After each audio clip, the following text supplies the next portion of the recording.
vous salue tous au nom de Jésus-Christ. Pendant que j'ai prié le Seigneur avec vous, et même au début, dès que je suis entré dans l'église, j'ai bien entendu le Seigneur dire les faux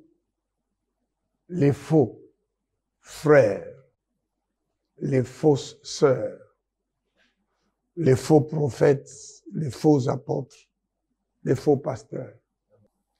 Aujourd'hui, demandez-vous si après tout, vous n'êtes qu'un faux frère, une fausse sœur dans l'église. Et c'est pour ça que vous avez les comportements que vous avez et vous avez aussi les problèmes que vous avez. Le comportement que vous avez, c'est le comportement d'un faux frère, d'une fausse sœur.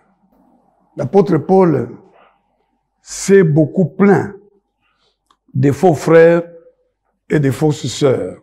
Nous allons lire, notamment dans Galates 2, verset 4, mais nous allons aussi lire 2 Corinthiens, le chapitre 11, le verset 13, pour ceux qui écrivent, et vous faites bien d'écrire, et 2 Corinthiens, chapitre 11, le verset 26. D'abord, Galates, le chapitre 2, verset 4. Et cela à cause des faux frères qui s'étaient secrètement introduits et glissés parmi nous pour épier la liberté que nous avons en Jésus-Christ avec l'intention de nous asservir. Nous ne leur cédâmes pas un instant et nous résistâmes à leurs exigences afin que la vérité de l'Évangile soit maintenue parmi vous.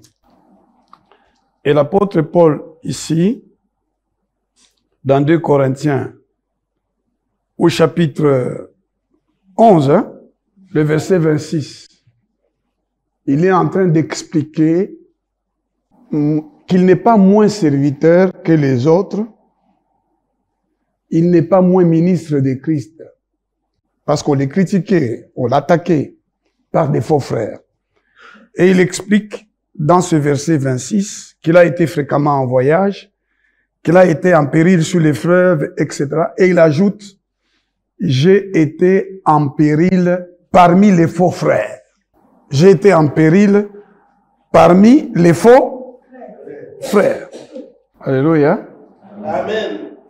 Et au verset 13 du même chapitre, il dit, ces hommes-là sont des faux apôtres, des ouvriers trompeurs, déguisés en apôtres de Christ. Il y a beaucoup de faux apôtres, beaucoup de faux ouvriers. Le fait est qu'ils sont à l'œuvre de Dieu. Ils font une œuvre de Dieu. Mais Dieu dit, ce sont des faux ouvriers. Ces hommes-là sont des faux apôtres, des ouvriers trompeurs, déguisés en apôtres de Christ. Et cela n'est pas étonnant, puisque Satan, lui-même, se déguise en ange de lumière.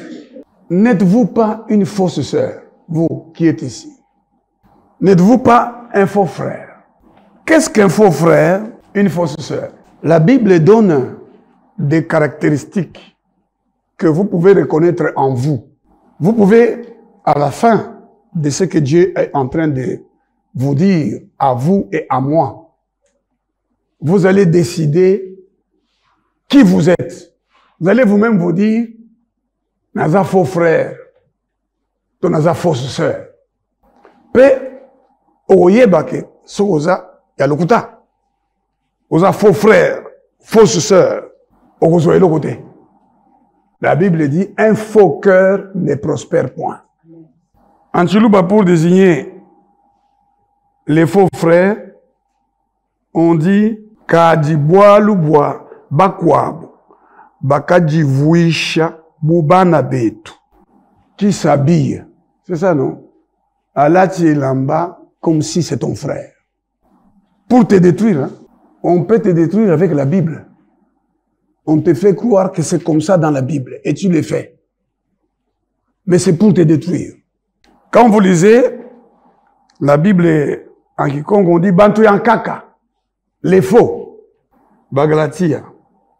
Et Salamaki Bongo, likolo ya bandeko ya lokuta. Bandeko ya lokuta. Frères et sœurs ya lokuta. Pasteur ya lokuta. Candidat président de la République ya lokuta. Pe ako kata seleka ya lokuta. Akoloba, ngana kosala boye, mais akosala ngote. Soki na sali boye te, bolongo langai, mais alingi kolongwa te. Parce que kataki seleka ya lokuta. Azali candidat président de la République ya lokuta. Pe akokoma mokonzi ya mboka ya lokuta. Mbala oyo. Mbala oyo. Mbala oyo. Amen. Yo mondimi. Na mboka mobimba ya Congo. Na oyo. Yo fandi awa. Mbala oyo. Yebake. Maponami oyo ezali koya. Ezali tepo tolongola kaka mutu aza wana. Toka mata mutu mususu ya lolenge moko. To ya lolenge ya mabe koleka. Azali koya amilatisi elamba ya bien. Mingi kutu bakoya na bambongo na bango ebele. O bazwaki wapi? Mbongo kaka ya lukuta pe. Batu ya lukuta na mbongo ya lukuta. Mbongo bazwaki na ndenge ya lukuta. Bakoya kobwakela ngo batu. Lokola biso ba Congolais. To poussa kolinga mbongo. Tozali faible. Ba Congolais. Tozali faible na personnalité na biso. Toza na personnalité te. Yango wana toza kozwa mikonzi ya lokuta. Mutu alaki bino ke soki na sali boyete bolongola ngai. Mais bino bolingi botia ilusu. Mutu azaki mokonzi. Azaki ministre, premier ministre, gouverneur. Mais abongisi mboka te. Sikoyo bolingi mutu oyo azali gouverneur. Asanrichir ye moko. Batu bazali kolela. Batu bazali kolela. Batu. Bazolela. Tango ye aza gouverneur. Na mboka na biso tokomi lokola bapaya na mboka na biso. Bazolokola biso na misala boye. Sikoyo ye abandi ko défendre bapaya. Est-ce que yebi que na mboka na biso yo Indien akolongolo na musala ndenga lingi. Ba alimentation, ba entreprise ebele eza na mboka ba Indien, eza na mboka ba Libanais. To boite ke baza na mboka na biso ko sala mombongo, mais esengeli te basala mombongo à notre détriment. Bango bazwaka biso tozwaka te. Bango bafulukaka biso tozotikaka na sima. Yango omona mutu azosala na société oyo ya ba Indien, bafingaka ye. Bakofinga même mama na ye. Azosala na musala oyo ezokonzama na ba chinois. Chinois akotinda congolais abeta ye fimbo. Pe congolais andimi ko beta ndeko na ye fimbo. Bambula eza koleka. Toza kaka boye. Alors batu bakoya tango mapona mieye botala na mbongo ngai. Mais aza commerçant. Commerçant ça kani. Abwaki pour ça ni. A récupérer. C'est-à-dire, alors que c'est bien un bongo, bon mais maïe na bokonzi, à récupérer d'abord un bongo nyonso azo dépenser.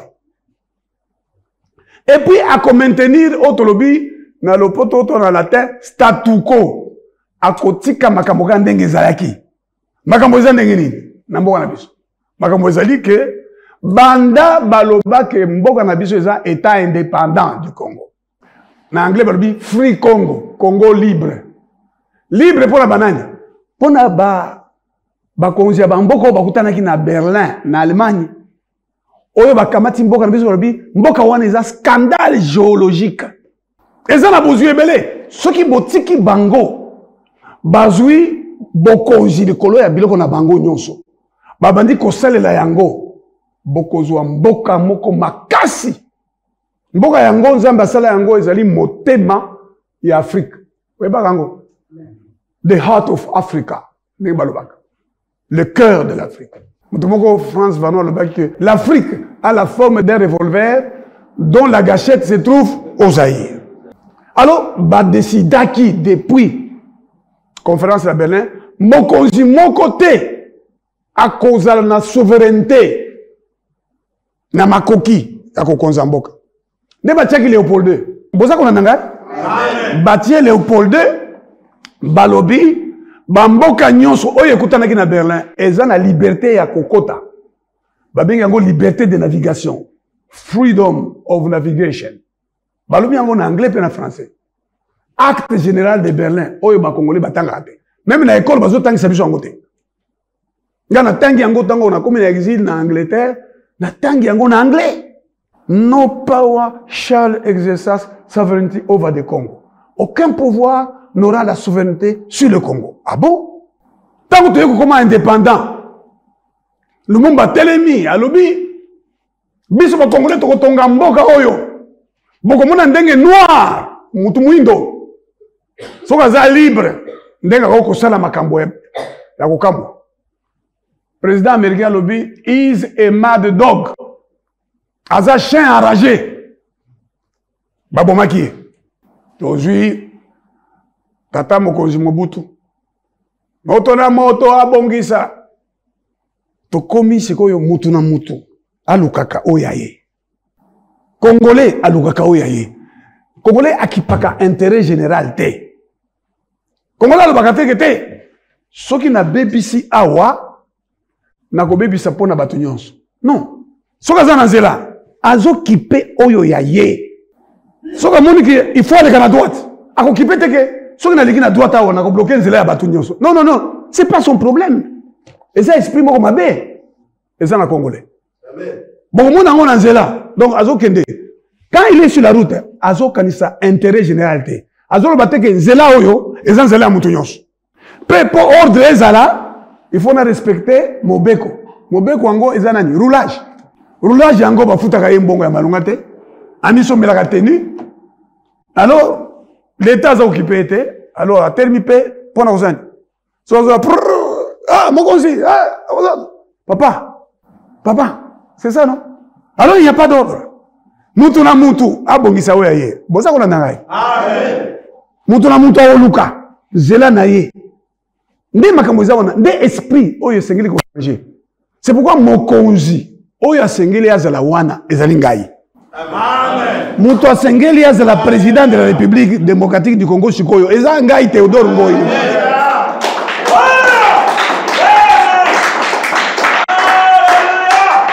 Ngai Théodore Ngoyi naza candidat numéro 17. Yo faux frère. Baluka sikoyo comme vrai frère. Tika ki faux frère. Kamata numéro 17 kende nango koyebisa na famille na yo. Kende koloba na village na yo. Kamata téléphone, kamata WhatsApp, kamata TikTok, kamata Facebook. Comment? Que si yo toza ko kende kochia, mutu akoya na esprit. Pharaon alobi, tokozwa mutu wapi kaka yo Joseph nde oza na esprit wana ya Nzambe. Où trouverions-nous un homme comme celui-ci en qui réside l'esprit? Joseph a bikisaki mboka. Esprit wana ya justice, esprit wana ya bosembo, esprit wana ya droiture. Même ba étudiant na ngai. Mo jour wana na opesa bino anecdote oyo. Jour wana ya opesa ku. Na komi na koti batelemi oh Théodore président. Pour na pesa ku to melaki même presque une heure de temps. Oh Théodore président, et tout ça. OK. Yabi botika na nosiko makele na pesa ko. Na bandi ko pesa ko. Pe na ibisi bango na zo shi sakour lelo ndenge to yokanaki déjà avant 2 semaines passé. Et puis vous sala examen. Et ça des vacations. Nazo pesa A na B, nazo pesa méthodologie juridique et puis nazo pesa droit pénal spécial na une vacation A. Bon nangai. Sikoyo examen. Na pesi bango ba question à méthodologie juridique. Ah! Na binini ah. Et ça biloko natangisi bino. Hein? Vous avez taboye pour na kosilisa. Tawana ekoki na bi na lokoti awa. Bino, lokola bozana mibale, boko umela. Batikali wana, baza kosa. Sikoyo na ye koloba, ok, examen chine. Mouto azo koma, à côté. Parce que tant ici, et si. Batu balinga mi be côté. Batu balinga ka, mi be côté. Mboka na biso zo beba, parce que esprit ya mi beko ezate. Même nandako, mobali, azo respecté, ba règle te. Moi si, mobali alinga, moi si na ye, c'est une règle. Zambacha. Moi si, atosa, mobali na ye, c'est une règle. Pour qui meza la kolandako. Bana, batosa baboti na bango. Baboti, ba irité ba bango. Baboti ba jouer soin ya bana. Yo boti, peut-être même bongo muke ozwaka. C'est ton devoir de prendre soin de tes enfants. Quand on te dit, bino, de, boningana kufa pour la bino. Kufa. Parce que mon beko lingi que yo, eza na batata aza kugangi la bana na ye. Ni, yo ni. Ongai bongo bongo. Maman, tala bana na yo wana, akomi siko bana ya maman. Même nandako, il y a des règles. Obibi na balabala, mi beko eza wana. Soko tembo bamboka mususu, hein? Okomi na balabala bamboka mususu. Tu sens l'état. L'état ozo mona yete me ozo sentir ya za wana. Ozo banga, bato ozo tamsa ko banga.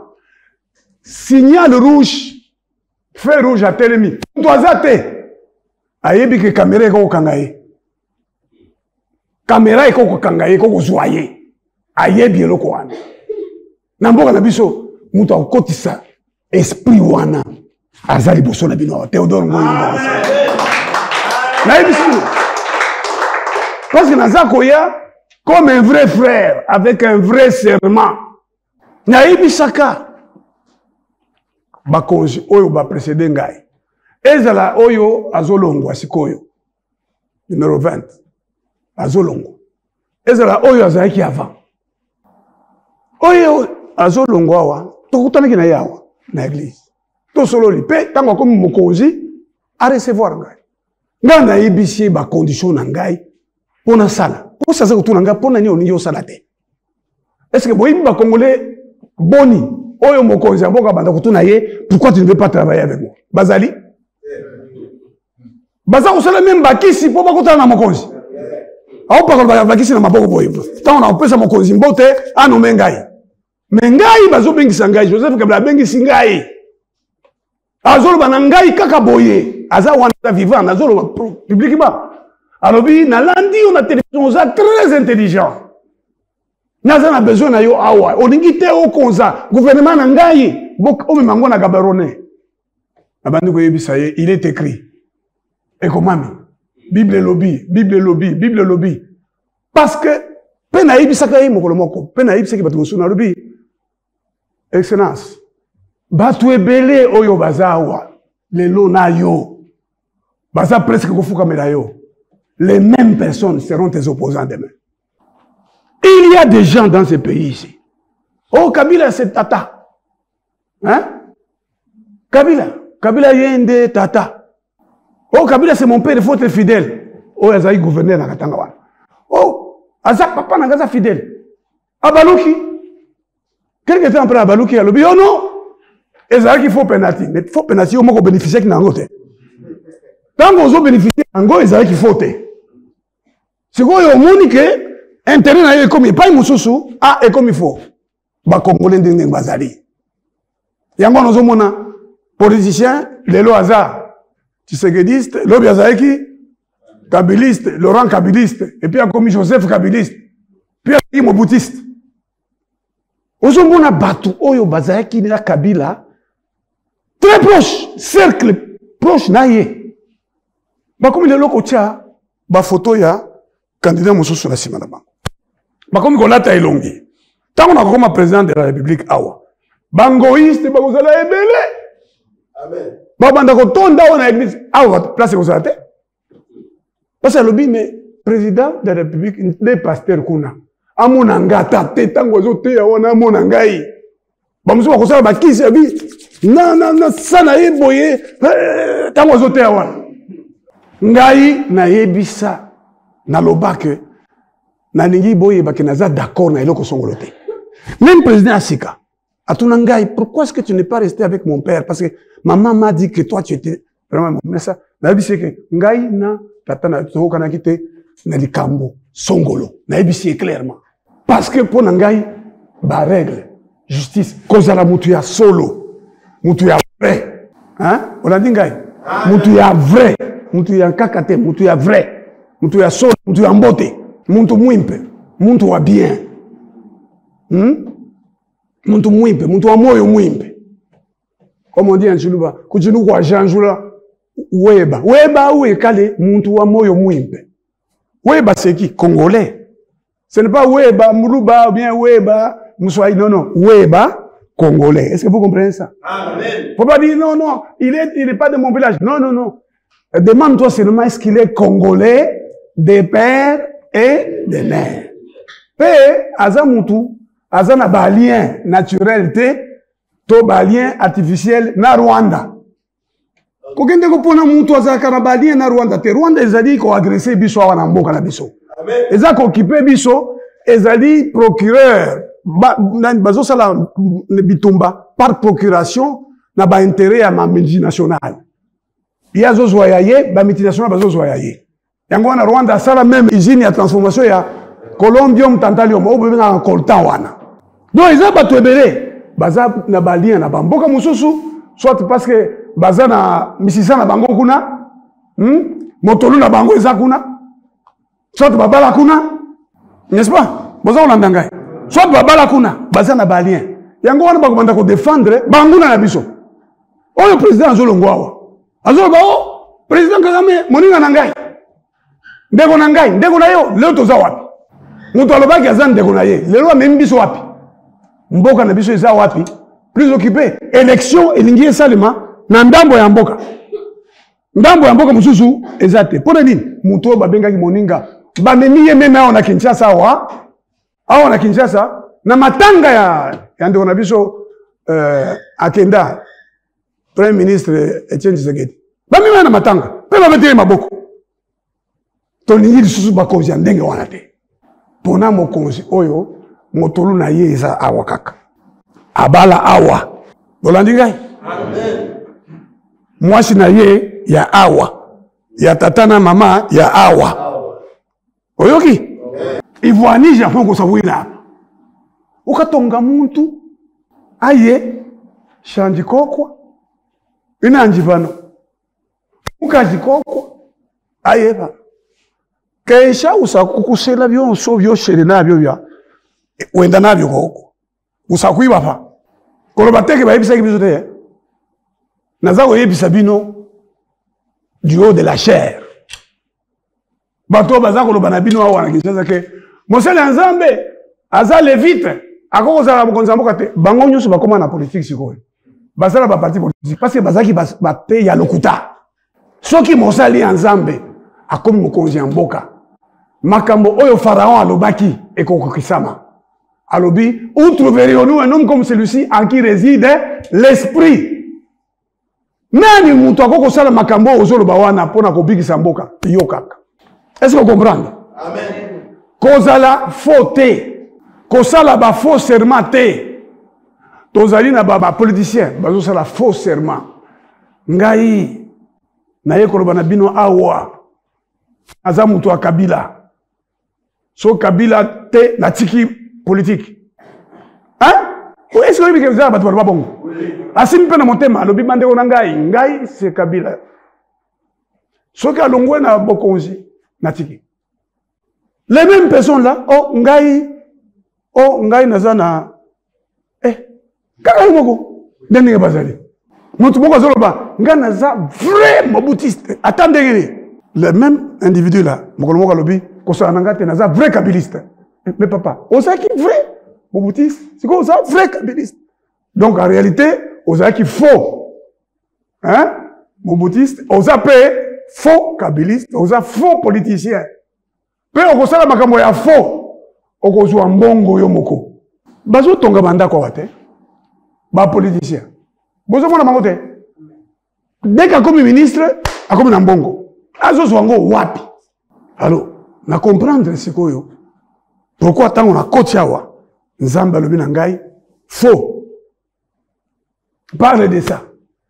Na lobi labino yango, non seulement pour votre salut éternel, mais aussi pour le salut du pays maintenant.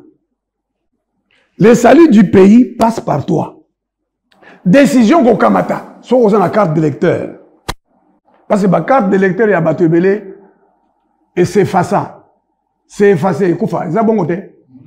Plusieurs cartes sont effacées. Il y a un toujours même président Asseni na justice. Ceux qui n'ont pas le kotanan. Parce que Azako Sala Makambo Tobengi Bison a droit infraction flagrante.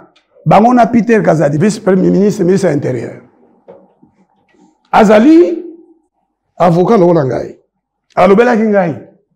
Tango yoki makambo plainte atindeni ngai mwa maloba abi yo ozokende kufunda ngai nakokende kosamba na okende na lobi na ye pona nini ozoloba ke okende oli oloba na ngai ke nazopesa bino biloko na bino parce que mobeko lobi ke oyo aza candidat président de la République mokolo oyo ba publier liste électorale c'est-à-dire qu'on publie ezaka loba nini batie yango na auto bengi journal officiel. Si ma kotiango na journal officiel, avant même etiama na journal officiel, ba notifier chaque candidat. Ngai ba komela ngate, tilelo.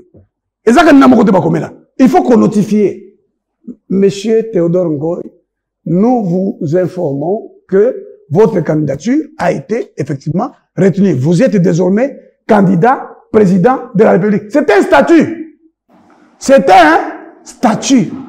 Balobi, liste wana définitive ba candidat président de la République et aucun dans le journal officiel ba continue de lango chaque candidat si manango ba continue de lango gouvernement pour la mission diplomatique et consulaire congolaise à l'étranger. Donc il faut libande en boka ba représentation diplomatique et ba ke Théodore Ngoyaza nani candidat so na lobby le on a voyagé et c'est en réalité na passeport diplomatique. Et c'est ambassadeur et mboka o na kokoma azoye bake un candidat président de la République azoya ayambingai. Monsieur le candidat président de la République nandenge moko.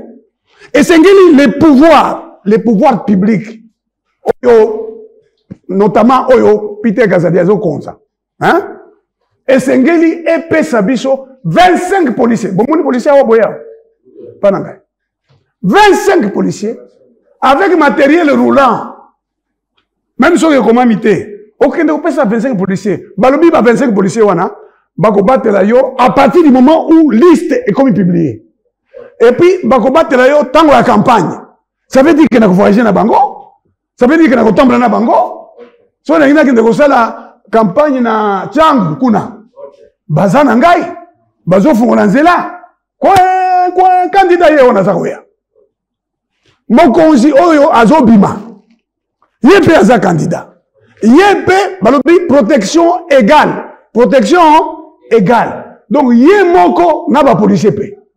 Mais loko na za nano mwa mikolo mokonzi po bakoko mabe bon bakoko tikela ye quelques éléments mais il faut apparemment ça soit des policiers qui les gardent quand il va en campagne. Quand il va à son bureau de président de la République, où il y a encore pour quelques jours, quand il va là-bas, oui, la garde républicaine va regarder. Mais quand il va faire campagne, esprit des règles, exacté, un mitou yabatu, qu'on respecte Mobeko. De Nangai Peter, confrère Nangai. Alors, non, aux autres qui nous font Nangai, n'a nos cinq permission te, na baro, na commis na baro. Abi, nazak référé plainte na biso on a ça na ba candidat mususu na référé ngolo na za avocat bakulinga oh non au poursuivre avocat sans avoir référé la plainte au bâtonnier na sali yango po na mikolo yeza koya soki ndeko biso Peter aye awa epa na ngai te ye moko normalement fallait aye awa. Parce que le qu'on a comme un statut à candidat président de la République, il y a un vice-premier ministre, ministre de l'Intérieur, il faut ailleurs, on n'a pas policier, Excellence, monsieur le candidat président de la République, nous venons vous déposer les gardes, les forces de l'ordre qui vont veiller sur votre sécurité jusqu'à la prestation du nouveau président élu, qui sera certainement vous. À quoi qui s'appelle phrase one, hein? Hein? Vous comprenez? Et puis, à Tiki, les policiers, à lui, non, mais tout comme il balait en goyo, oyo na sima, oyo na liboso, bafani. Bamosusu batikali na ndako, bamosusu batamboli na yo. C'est ça la démocratie, c'est ça l'état des droits, c'est ça l'esprit des règles. Mais, baningite. Alors, yango na tomemi bango na justice. Na kendeki kuna samedi, lobi pona tika plainte wana. Oh non! Awa, eza service minimum, eza samedi. Bon, zela, mutazo ya. Mutoyete. Bon, azongi na plainte.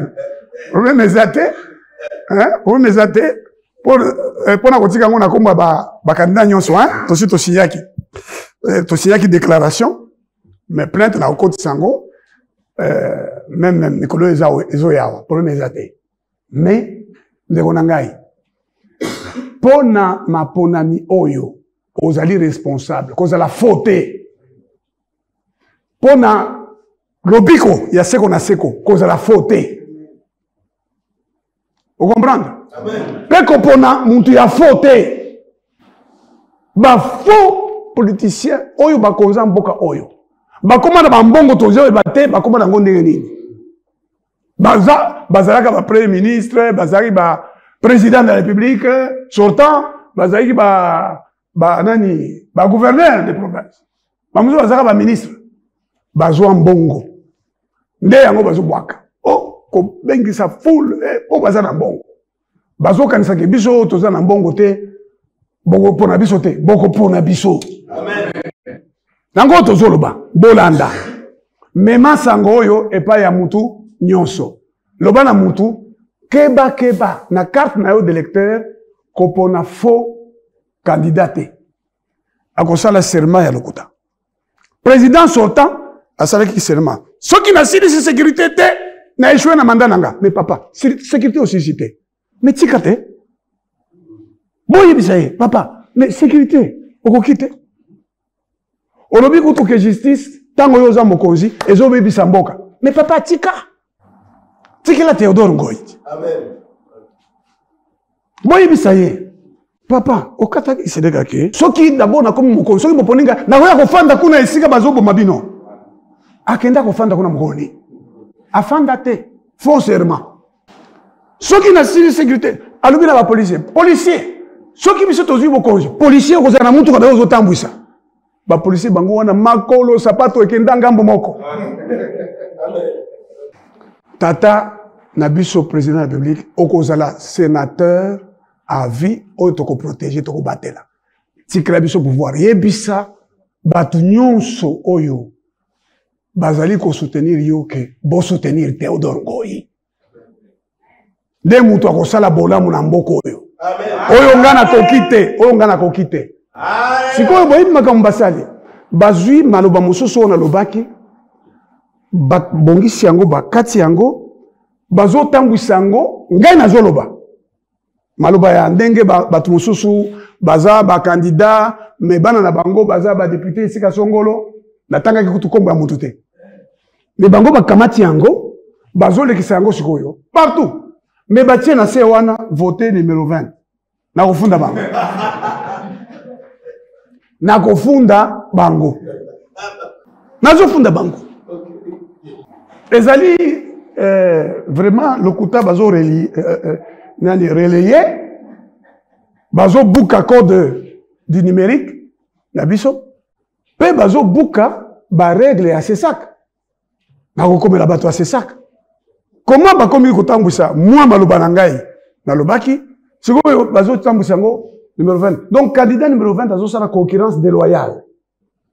Ndeko na biso atikela ngai. Parce que ba moni ke nazolo ba bien. Ole batia kuna voter numéro 17. Ah ba te ko tia ye. Basali montage. Donc yo oza awa. Na yo zo kangai. na Aru, na Kinzambwete, na Kisangani, na Kivu, nyonso mobimba, Nord, Sud, Kivu, Manyema, muntu azokanga na Kasai nyonso mibale. Wo ojumvu binji ngamba biku Kasai, kwa kana kwa Kasai. Pinjeu, tutuke wa muntu mwimpe kuchinu, memi yao. Theodore Ngoilunga Wansenga, mwini matanda kafungulwa mune, numero 17. Amen. Ujumpe isha kuasa, mujine janfu wetu Yesu. Tutuangata, bukalenga. Buatue tukupesha wewa, falanga yeba. Njinkuambila ni wewa ujuenda, kwa kana Kasai kubambila ni, mukalenga wampinje, ujina jendangani. Theodore Ngo. Amba, ujina jendangani. Theodore Ngo. Numero wenda ngani? 17. Obambi la bonge. Tutu keba kuchinu, kwa janjula muntu, weba. Weba uwe kale muntu wa moyo mwimpe. Weba kimu lubato. Kimu ina kaseto. Weba mwena Kongo. Weba mwena Kongo. Tatu wenda ni mamu wenda bena Kongo. Memi yao. Uzu keba chini kabichi. Uzu tala kwa ngani? Mema huu. Untangile mema huu. Tutulua kumukalenga ni nyuma wanzambi. Ne bukola ba mukalenga. Mujina cha Yesu. Ne Kongo ju changer. Ojivu? Alléluia. Amen. Ne choisissez pas. Toza ko espérer que processus que vous allez corriger pour bozo ba carte, binyo so bozo na ba carte. Bozo na ba carte ezotanga malususte. Bazo pesa ba duplicata pe pesate. Alors balingi ba mema biso na molili po ba reconduire mokonzaza wana. To kondima yango te. To ba pona mokonzi oyo yako yokana na ye. Po akoki pe ko sala passe na moto. Te. Wana te to lingi congolais apona mokonzi oyo ye amoni kaza sebo. Mokonzi yango kombo na ye nani? Theodore Ngoilunga Wansenga numero 17. Amen. Amen.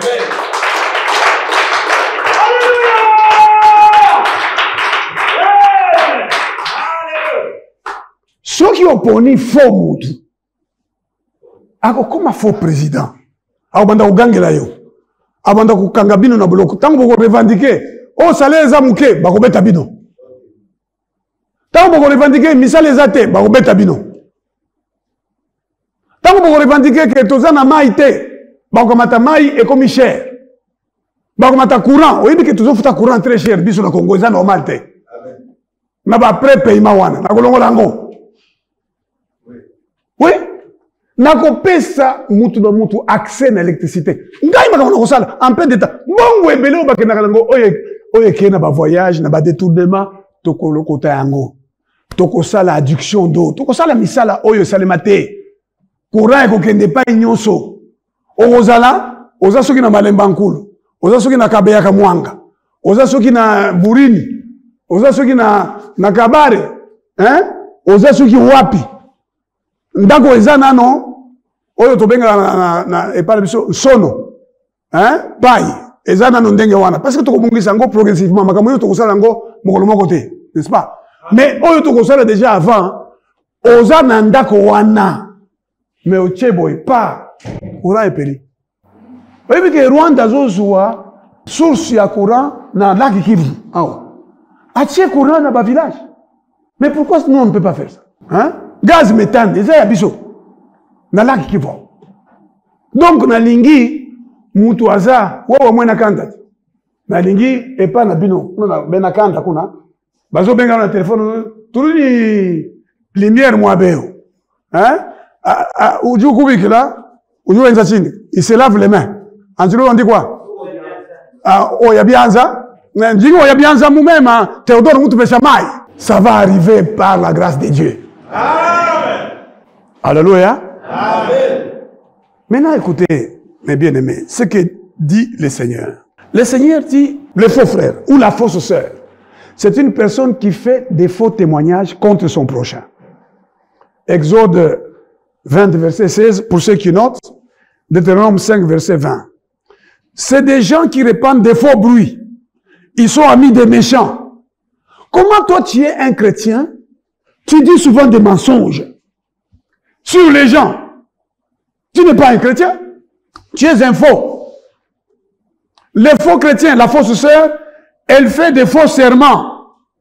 La Bible dit, ma langue ne dira rien de faux. Job 27, verset 4. Ma langue, les vrais chrétiens, sa langue ne dira rien de faux. Rien de faux. Toi qui te dis chrétien ou chrétienne, mais ta langue dit des mensonges souvent. Des enfants qui mentent à leurs parents. Tu étais à l'école. Oh, le cours s'est terminé à 19h, alors que le cours s'est terminé à 17h. Tu étais où? Non, j'étais chez tel, mais c'est faux. Les gens sont dans les églises, mais ils ont sur la langue les mensonges. Job dit, chapitre 27, verset 4, ma langue ne dira rien de faux. Les vrais chrétiens, psaume 26, 4, il ne va pas avec les gens faux. Vous voyez, il y a des gens qui me disent, non, tu peux faire alliance. Je ne vais pas faire alliance avec des gens faux. Moi, je suis avec des candidats qui ne sont pas faux. Vous prenez, vous avez vu le prix Nobel de la paix, hein? Docteur Mukwege, ici. Ça, c'est un homme faux? Hein? C'est un homme faux? Non. J'évite de m'asseoir avec des gens faux. Et quand nous nous asseyons, c'est pour discuter des idées. Hein? Pour mettre nos idées et nos forces ensemble. Nous respectons chacun sa personnalité. Et nous nous disons, chacun de nous va aller devant le peuple congolais. Le peuple congolais va choisir entre nous. N'est-ce pas? Nous n'allons pas nous vendre. Il y a des gens qui vendent leur candidature. Oh, je suis candidat président de la République. Lobby, oh, non. Nazar sous candidat, n'a soutenu Moutou Songolo. Mais c'est un échange de l'argent. Naïbisa ki moko. Na lubi, mais mon cher, oningi oteka. Ba valeur nyonso ya yo wana. Na mbongo mutu wana kopesa yo. Ngai te do ngoi. Na la seyo. Na la seyo. Mina bitapika. Na sanzi. Biloko wana. Jamais dans ma vie. Tata nanga luba nanga. Jamais koteka dignité bomoto. Bomoto na yo. Hein? Dignité, to bengi dignité. Bumuntu dans ma langue. Good name, your good name en anglais. C'est une richesse. Et mon père me disait, ne charge na bilaka. Oyebi bilaka. Madofolo. Oyebi madofolo. Madusu.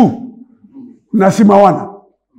Ozana madusu, albi nangai, wavona sumishi, olati chemise moulaï, et bombi madofolo, ozotambla tout droit. Ça c'est mon père là.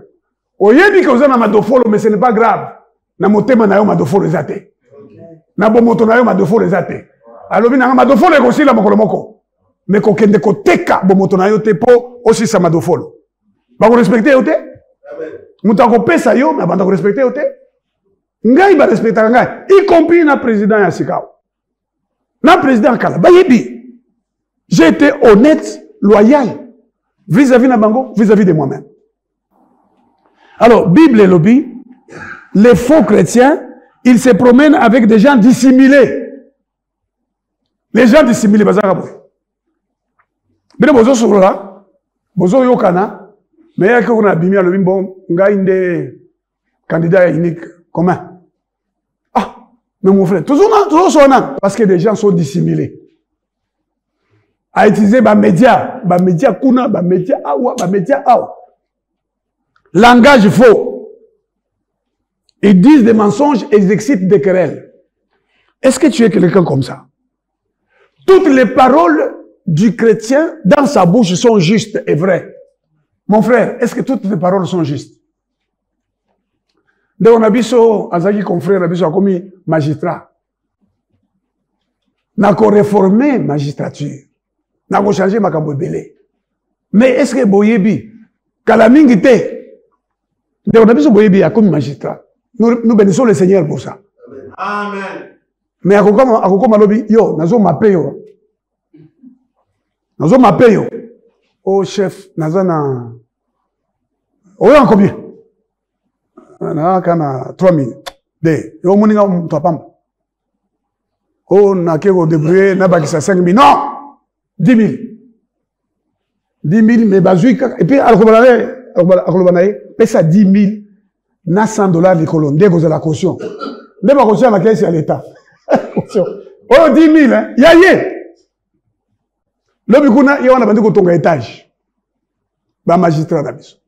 Toutes les paroles de leur bouche sont fausses, sont détournées. À cause de la réquisitoire, naïe. Non, monsieur le président. Mais il y a bien que Moutouan a fait la réquisitoire. Aza innocent. Mais pas de la paix ordre. Soit de la paix ordre, soit bongo. Mais il y a quelqu'un dans l'église. Paye-moi bongo, on a cause. Pour ama paix moutouté, aouya kotia. Moi, ndambo dans l'église. Moi, ndambo. Ce qui a quand même, là, moi, idée, est malade. Mais en général, bah, tiens, bah, ça quand dans l'église. Bible lobby, au groupe, ça dit, minayo, offrande, chaque fois que tu viens dans la présence de Dieu. Non, ne va pas ça rater. Quand pas ça rater. En tout cas, dans l'église, là, comme tobo yango. Amen. Tobo imbongo na bino wana, il y a corruption. Quoi qu'on tient à nous préférons le peu que Dieu nous donne, dans l'honnêteté et dans l'intégrité. Alléluia. Amen. Alors, Zamba le Soussou, les faux témoins proclament la tromperie. L'homme vrai proclame la justice. Yokangai, madame, ma soeur, mon frère.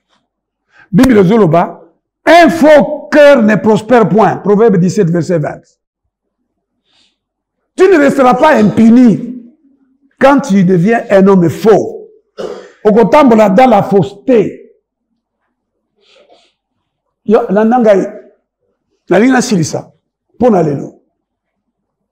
Toi, mon frère qui est ici, est-ce que tu ne sais pas que vie mobimba, toute la vie du chrétien est un témoignage? Mon dimi a un témoin de la vérité. Je suis venu dans le monde pour rendre témoignage à la vérité. L'église, c'est la colonne et l'appui de la vérité. Maintenant, dans l'église, vérité, c'est le juste. Mensonge, non mensonge. Des prophéties mensongères. Si on a dit prophétie, et ça l'imité, et qu'on s'est imité, Azanan, Aza faux prophète. Le vrai prophète, lorsqu'il dit la chose, elle s'accomplit comme il l'a dit. À la date où il l'a dit. Si à la date où il l'a dit ne s'est pas accompli, si il y a le but que non, il y a le 20. Il y a le 20 décembre, il y a le 20 mars, année suivante, il y a le bac qui est. Il y a le bac qui est le 20 décembre, il y a le 20 décembre. Si vous voyez, il y a mois prochain, l'année prochaine, 6 mois après, c'est un faux prophète. Un mondimi, à lui-même, c'est un témoignage de vie, comme Jésus-Christ. Témoignage de quoi? Toi, tu es un faux témoin, ma soeur, mon frère. Tu es une fausse témoin. Parce que ton témoignage, tu dois témoigner par ta vie que la parole de Dieu est la vérité. Nous devons rendre témoignage que la parole de Dieu est la vérité. Et ça témoignage. Une femme chrétienne, c'est un témoin de la véracité de la parole de Dieu. Il y a Bosolo et Lobanzambe. Oyo Yamato Yabuaka. Ba Rasta, Tokabelo, Ezaka Kutulo Masolo na été. Suki na ye, akoyebi sanzambe, pambola suki na ngai. Yo lo baki, c'est une gloire pour une femme de porter de longs cheveux. Baki sa basuki na ngai. J'ai les témoignages à bato ebele. Baya na église ya Gombe, batika pona lo bayanzambe, pona koza ba témoin ya vérité lo bayanzambe. Basuki na bango comme milayi. Bala basi. Po bato se lo bayanzambe. Abwaki barasta, abwaki banini, kutu barasta, naba bakabe ezaka solo. Amen. Ezaka solo ko sakarate. Mais quand nos frères, ceux que moi c'est dans la kabilo wana, bakabelo. Ko ka biete. Yango no mona kale musu bandi ko beta. Oh mokusa. Poza biloko bakisi. La femme doit témoigner Azo le kalabalabala, mais pourquoi yo là tu boité? Na mona ki étudiante moko. Étudiante moko. Ceux qui n'a qui toko moulaï. La vie mademoiselle, pourquoi toi tu n'as pas passé? Je suis chrétienne. Depuis quand? Alors depuis quelque temps. Na bien, pendant nous autres, la Bible dit. Elle n'a pas dit dans l'église, n'a pas dit la Bible dit. Toi, ma sœur, tu es un faux témoin de Christ. Maman, vous êtes faux témoin de Christ. Tant que vous avez ko bunda, vous avez bunda pour lata, robe, olata, jupe. Bah, monsieur, tu vas ta pantalon. Alors que ça, il a pas banane. Oh, c'est la mode. Oui. La mode témoigne de quelque chose. Oui, mais même dans le jardin d'Éden. Tant que Adam et Ève, bazui influence à Satan. Bah, ça, qu'il dit. Bah, que vous l'êtes bilamba, il y a figuier. Oh, il y a bomba kanzo, tonyon sauté. Mais Nzambe avant bien na bango, abomi nyama. A sopi makila, a latisi bango. A couvrir bango bien. Moi, ce qui est en Christ, elle se couvre. Elle ne se dévoile pas. Elle se dévoile à son mari. Au commun, les autres, moi, c'était poitrine na été. Au monde, on est Zokande, et l'okoana, et zapona mobali. Zamba Zolba, pourquoi, Namibali Nyonso, pourquoi tu vas embrasser les seins d'une étrangère? Parce que les seins, ezali esika mobali akosakana. Na mwasi na ye. Alembi. Ola biso toza batei, ba professeur côté. Naza ko lobana bino awake, ba étudiant na ngai tango na ye ko sala siko examen. Na ye ko kamata ba feuille ya examen. N'est-ce pas? Ba siliki. Parce que la lobaki na ko so ba feuille mususu te. Ya bato baza ko continuer ko koma alors que l'examen c'est ici. À la fin, na ndimi na rubi ba oyo na kolongola bino point. Ba bandi ko bima. Bazo bima na bimisi mango na bino bo bima na utika lawa. Ba bima ngana bimisa ka bato na ordre na ngala des ordres te. Le bazo bima na molongo. Moko amatiko na likola lo bima lemba nkulu. Balemba nkulu. Et puis baké libana wana. Baké libana. Parce que tu sais ce qui n'a pas quoi penser. Quand c'était dimanche passé. Mais tu disais, tout le monde was qui wana. N'habite ce qui est père, le baki bongo. Bimi kuna libanda. Bakei kuna malobi. Okoza candidat malheureux.